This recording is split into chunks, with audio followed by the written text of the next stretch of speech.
আসসালামু আলাইকুম। সংবাদে আপনাদের সবাইকে স্বাগত জানাচ্ছি। আমি ফিরোজ তোহা। শুরুতেই আরবে কেবলস সংবাদ শিরোনাম।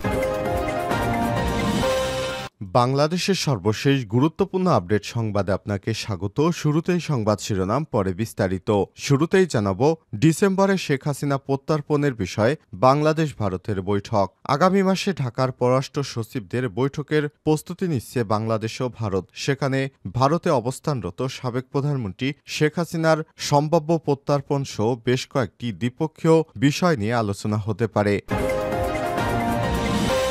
এরপর জানাবো, খালেদা জিয়াকে সেনাকুঞ্জে দেখেই কেঁদে ফেললেন মির্জা ফখরুল। সশস্ত্র বাহিনী দিবস উপলক্ষে সেনাকুঞ্জে আয়োজিত সংবর্ধনা অনুষ্ঠানে সাবেক প্রধানমন্ত্রী ও বিএনপির চেয়ারপারসন বেগম খালেদা জিয়াকে দেখেই কেঁদে ফেলেন দলটির মহাসচিব মির্জা ফখরুল ইসলাম আলমগীর। এবারে জানাবো, 4,400 কোটি টাকা পাচ্ছে বাংলাদেশ। দেশে চলমান ডলার সংকট, রিজার্ভ ঘাটতি মোকাবেলায় বাজেট সহায়তার প্রতি বিশেষ জোর দিয়েছে অন্তর্বর্তীকালীন সরকার। ইতিমধ্যে বিভিন্ন উন্নয়ন সহযোগীদের কাছে চাওয়া হয়েছে এই সহায়তা। এদিকে সেই রিকশা চালককে গ্রেপ্তারের দাবিতে মশাল মিছিল। জাহাঙ্গীরনগর বিশ্ববিদ্যালয়ে জাবির ব্যাটারি চালিত রিকশার ধাক্কায় মার্কেটিং বিভাগের প্রথম বর্ষের শিক্ষার্থী আফসানা করিম রাসির মৃত্যুর ঘটনায় ঘাতক রিকশা চালককে 48 ঘণ্টার মধ্যে গ্রেপ্তারের দাবিতে মশাল মিছিল করেছে প্রথম বর্ষের শিক্ষার্থীরা। এদিকে বেতন পেয়ে অবরোধ প্রত্যাহার করলেন বেক্সিমকোর শ্রমিকেরা। টানা 6 দিন আন্দোলন করার পর বেতন পেয়ে বেক্সিমকো ইন্ডাস্ট্রিয়াল পার্কের শ্রমিকেরা গতরাত 8টার দিকে বেতন পেয়ে অবরোধ প্রত্যাহার করে নেন তারা।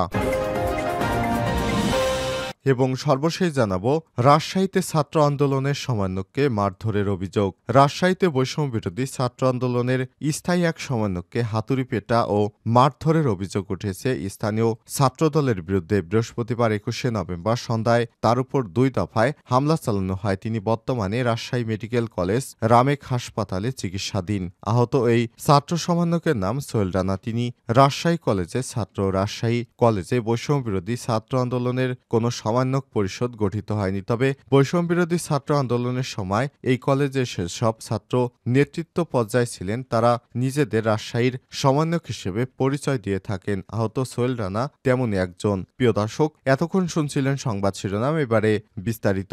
তবে তার আগে বন্ধুরা, অনুরোধ থাকবে সংবাদটিতে একটি লাইক দিন। এই চ্যানেলে আপনি নতুন হয়ে থাকলে আমাদের সংবাদটি দেখতে দেখতে চ্যানেলটি সাবস্ক্রাইব করে রাখুন। কমেন্ট করে আপনার মূল্যবান মতামত জানিয়ে দিন বন্ধুরা, আপনি বিশ্বের কোন দেশ থেকে বা বাংলাদেশের কোন স্থান থেকে আমাদের সংবাদটি দেখছেন এবং শুনছেন। এবারে বিস্তারিত।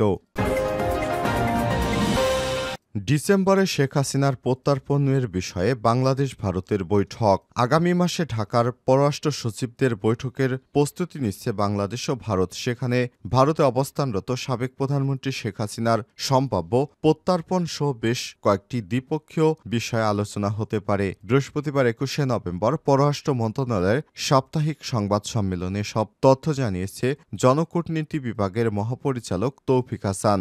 আসন্ন সংলাপের প্রস্তুতি নিয়ে এরই মধ্যে একটি আন্তঃমন্ত্রণালয় সভা অনুষ্ঠিত হয়েছে। আগামী ডিসেম্বরের প্রথম দিকে ঢাকার ফরেন কনসালটেশন এফওসি অনুষ্ঠিত হওয়ার কথা রয়েছে। সম্মেলনে তৌফিক বলেন, বিষয়টি শেখ হাসিনাকে প্রত্যর্পণ নিয়ে আলোচনার সুযোগ রয়েছে। জুলাই আগস্ট গণহত্যার সময় গণহত্যায় জড়িত থাকার অভিযোগে ভারতে পালিয়ে থাকা শেখ হাসিনার বিচার চলছে বাংলাদেশের আন্তর্জাতিক অপরাধ ট্রাইব্যুনালে। সরকার তাকে ফিরে আনার ইচ্ছা প্রকাশ করলেও হাসান বলেন, প্রত্যর্পণ প্রক্রিয়া শুরু করার বিষয়ে পররাষ্ট্র মন্ত্রণালয় এখনো কোনো আনুষ্ঠানিকতা নির্দেশনা দেয়নি। এক প্রশ্নের জবাবে তিনি বলেন, আমরা দিল্লির সাথে কথা বলবো এবং প্রয়োজনীয় নির্দেশ পেলেই বিদ্যমান প্রত্যর্পণ চুক্তি অনুযায়ী আনুষ্ঠানিক প্রক্রিয়া শুরু করব। ফরেন অফিস কনসালটেশনের নেতৃত্বে দেবে বাংলাদেশের পররাষ্ট্র সচিব মোহাম্মদ জসিমউদ্দিন এবং ভারতের পররাষ্ট্র সচিব বিক্রম মিশরি। দুই দেশের মধ্যে বিদ্যমান চুক্তি ও সমঝোতা স্মারক MOU পর্যালোচনার প্রসঙ্গে হাসান বলেন, এগুলো বাংলাদেশের বিভিন্ন মন্ত্রণালয়ের আওতাধীন। এ সময় তিনি বলেন, সংশ্লিষ্ট স্টক হোল্ডারদের সাথে পরামর্শ অত্যন্ত গুরুত্বপূর্ণ। যে কোনো পদক্ষেপ বাস্তবায়নে সময় লাগবে। যদিও গত ১০০ দিনে সীমিত অগ্রগতি হয়েছে, আগামী মাসগুলোতে উল্লেখযোগ্য অগ্রগতির আশা করা হয়েছে। ভারতীয় ভিসার বিষয়ে হাসান বলেন, ভারতীয় ভিসা সেন্টার চালু থাকলেও বর্তমানে মেডিকেল ও স্টুডেন্ট ভিসা আবেদনকে অগ্রাধিকার দেওয়া হচ্ছে। বাংলাদেশের বিরুদ্ধে ভারতের কয়েকটি সংবাদ মাধ্যমের নেতিবাচক প্রচারের বিষয়টিও তুলে ধরেন তিনি। ঢাকা ও করাচির মধ্যে সরাসরি বিমান ভ্রমণের বিষয়ে হাসান জানান, পাকিস্তান যোগাযোগ পুনরায় চালু করার অনুরোধ জানিয়েছে। তিনি বলেন, বিষয়টি পর্যালোচনাধীন এবং বেসামরিক বিমান পরিবহন মন্ত্রণালয়ে পাঠানো হয়েছে। যথাসময়ে আপডেট জানানো হবে। খালেদা জিয়াকে সেনাকুঞ্জে দেখেই কেঁদে ফেললেন ফখরুল। সশস্ত্র বাহিনী দিবস উপলক্ষে সেনাকুঞ্জে আয়োজিত সংবর্ধনা অনুষ্ঠানে সাবেক প্রধানমন্ত্রী বিএনপির চেয়ারপারসন বেগম খালেদা জিয়াকে দেখেই কেঁদে ফেললেন দলটির মহাসচিব মির্জা ফখরুল ইসলাম আলমগীর। মূলত প্রায় ৬ বছর পর বাইরে থেকে কোনো অনুষ্ঠানে তাকে দেখেই আপ্লুত হয়ে পড়েন মির্জা ফখরুল। পরে তিনি সাংবাদিকদের বলেন, সেনাকুঞ্জে আয়োজিত সংবর্ধনা অনুষ্ঠানে সাবেক প্রধানমন্ত্রী বিএনপির চেয়ারপারসন বেগম খালেদা জিয়াকে যে সম্মাননা জানিয়েছে তাতে গোটা জাতি আজ আনন্দিত। মির্জা ফখরুল বলেন, খালেদা জিয়া এ দেশের জন্য তার জীবনের সবচেয়ে বড় সময়টা দিয়ে দিয়েছেন। গণতন্ত্রের জন্য, স্বাধীনতা সার্বভৌমত্বের জন্য দীর্ঘ ১২ বছর ধরে পরিকল্পিতভাবে সবচেয়ে দেশপ্রেমিক বাহিনী সেনাবাহিনী এবং সশস্ত্র বাহিনীকে তার অনেক দূরে রাখা হয়েছে। আমি আজকে সশস্ত্র বাহিনীর সদস্যদের, বিশেষ করে সেনাপ্রধান জেনারেল ওয়াকারুজ্জামান, নৌবাহিনী প্রধান অ্যাডমিরাল মোহাম্মদ নাজমুল হাসান এবং বিমান বাহিনী প্রধান air chief marshal Hasan Mahmud খানকে ধন্যবাদ জানাই। বিশেষ করে আমাদের প্রধান উপদেষ্টা ডক্টর মোহাম্মদ ইউনূসকে ধন্যবাদ জানাতে চাই যে তিনি আজকে ম্যাডামকে অর্থাৎ খালেদা জিয়াকে সম্মান দেখিয়েছেন।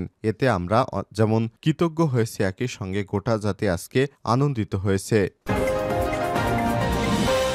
এডিবির বাজেট সহায়তা ৪,৪০০ কোটি টাকা পাচ্ছে বাংলাদেশ। দেশের চলমান ডলার সংকট এবং রিজার্ভ ঘাটতি মোকাবেলায় বাজেট সহায়তার প্রতি বিশেষ জোর দিয়েছে অন্তর্বর্তীকালীন সরকার। ইতিমধ্যে বিভিন্ন উন্নয়নের সহযোগীদের কাছে চাওয়া হয়েছে এই সহায়তা। এরই অংশ হিসেবে ৪০ কোটি ডলার বা প্রায় ৪,৪০০ কোটি টাকার বাজেট সহায়তা দিচ্ছে এশীয় উন্নয়ন ব্যাংক এডিবি। সাব প্রোগ্রাম ২ এর আওতায় এটি দিচ্ছে সংস্থাটি। Climate resilience inclusive development programme CRID এর মাধ্যমে বাজেট সহায়তা পাবে বাংলাদেশ। সহায়তা প্রাপ্তি দ্রুত করতে ১৬ সদস্যের একটি কমিটি গঠন করেছে অর্থ বিভাগ। গত ১০ই নভেম্বর গঠিত কমিটির সভাপতির দায়িত্ব দেওয়া হয়েছে অর্থ বিভাগের অতিরিক্ত সচিব সামষ্টিক অর্থনীতি ড রেজাউল আবেদিনকে। এছাড়াও সদস্য সচিবের দায়িত্ব পালন করবেন সামষ্টিক অর্থনীতি অনুবিভাগের সিনিয়র সহকারী সচিব রাজস্ব ৩ তাসনুবা রহমান। বাজেট সহায়তার বিষয়ে জানতে চাইলে অর্থনৈতিক সম্পর্ক বিভাগে ERD সাবেক সিনিয়র সচিব কাজী রফিকুল আজম বুধবার যুগান্তরকে বলেন, বাজেট সহায়তার একটি বিশেষ ধরনের সহায়তা, কেননা এটি কোনো প্রকল্প বা কর্মসূচির বিপরীতে দেয়া হয় না। সরকার তার প্রয়োজনীয়তা এবং অগ্রাধিকারের ভিত্তিতে এই অর্থ খরচ করতে পারে। এখানে যে সংস্থা বাজেট সহায়তা দেয় তার নিজস্ব কোনো শর্ত থাকে না। এটাই হলো বাজেট সহায়তার সবচেয়ে বড় সুবিধা। সেই রিকশা চালককে গ্রেপ্তারের দাবিতে মশাল মিছিল। জাহাঙ্গীরনগর বিশ্ববিদ্যালয়ে জাবির ব্যাটারি চালিত রিকশার ধাক্কায় মার্কেটিং বিভাগের প্রথম বর্ষের শিক্ষার্থী আফসানা করিম রাসির মৃত্যুর ঘটনায় ঘাতক রিকশা চালককে ৪৮ ঘণ্টার মধ্যে গ্রেপ্তারের দাবিতে মশাল মিছিল করেছে প্রথম বর্ষের শিক্ষার্থীরা। বৃহস্পতিবার সন্ধ্যায় ৭টার দিকে বিশ্ববিদ্যালয়ে নাহিদ মিনারের পাদদেশ থেকে মশাল মিছিল বের করেন তারা। মিছিলটি বটতলা এলাকা ঘুরে পুনরায় শহীদ মিনারের পাদদেশে এসে সংক্ষিপ্ত সমাবেশের মধ্য দিয়ে শেষ হয়। সমাবেশে শিক্ষার্থীরা আগামী ৪৮ ঘণ্টার মধ্যে রিকশা চালককে গ্রেপ্তারের দাবি জানিয়েছে। গ্রেপ্তারে ব্যর্থ হলে রোববার থেকে কঠোর কর্মসূচির ঘোষণা দেন তারা। রাসির সহপাঠী জান্নাতুল মিম বলেন, রাসির খুনিকে আইনের আওতায় নেয়া না পর্যন্ত আমরা ক্লাসে ফিরব না। হত্যাকারীর সর্বোচ্চ শাস্তি নিশ্চিত না করা হলে প্রয়োজনে আমরা প্রাতিষ্ঠানিক সকল কার্যক্রম বন্ধ করে দেব। ইংরেজি বিভাগের ৫৩ ব্যাচের শিক্ষার্থী মোহাম্মদ আলী চিশতি বলেন, আমরা মনে করি একটি অবকাঠামো কাঠামোগত হত্যাকাণ্ড। এটি ফ্যাসিস্ট আমলে যে অনিয়মগুলো ছিল সেই অনিয়ম বহাল থাকার কারণে আমাদের বোন হত্যাকাণ্ডের শিকার হয়েছে। আমরা 1 মাসও পার হয়নি ক্যাম্পাসে এসেছি। এই বৃহস্পতিবারে তার বাসায় যাওয়ার কথা ছিল। তার মা বাবা যে তার লাশ পাবে সেটা সে কল্পনাও করেনি। এ সময় তিনি আরো বলেন, আমাদের বন্ধু হত্যার পর আমরা 11 দফা দাবি জানিয়েছিলাম। আমাদের প্রথম দফা দাবি ছিল খুনি রিকশা চালককে গ্রেপ্তার করতে হবে, কিন্তু এখনো পর্যন্ত পুলিশ তাকে গ্রেপ্তার করেনি। 48 ঘন্টার পার হয়ে গেলেও পুলিশ এখনো তদন্ত করতে ক্যাম্পাসে আসেনি। উল্লেখ্য, গত মঙ্গলবার বিশ্ববিদ্যালয়ের নতুন কলা ভবনের সামনে রাস্তা পার হওয়ার সময় একটি ব্যাটারি চালিত দ্রুতগামী রিকশার ধাক্কায় মার্কেটিং বিভাগের প্রথম বর্ষের শিক্ষার্থী আফসানা করিম রাসি গুরুতর আহত হন। আহত অবস্থায় তাকে বিশ্ববিদ্যালয়ের চিকিৎসা কেন্দ্র এবং পরে সাভারের এনাম মেডিকেল কলেজ হাসপাতালে নেওয়া হলে কর্তব্যরত চিকিৎসক তাকে মৃত ঘোষণা করে।